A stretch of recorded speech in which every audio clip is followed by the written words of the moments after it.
Щастието е нещо, което се случва в детството. Защото тя забременява на 16, на 17 ме ражда. Докторите си казали, ти се жениш за мъртвец. Спират с кола, от която баща ми и Стефан Данилов излизат и те ги грабват и почват да ги носят на ръце.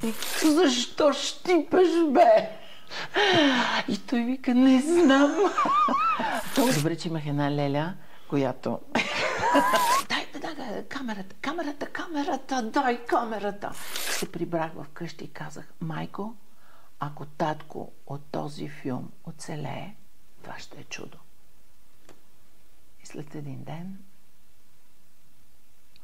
инсулт. А такава липса запълва ли се някога? Не. Огромна благодарност на Георги Дюлгеров. Жертва героя си, за да запази последните кадри, последните епизоди на баща ми. И огромна благодарност от мен, от майка ми, винаги до гроб. Дъщеря ти гледала ли ги тия филми?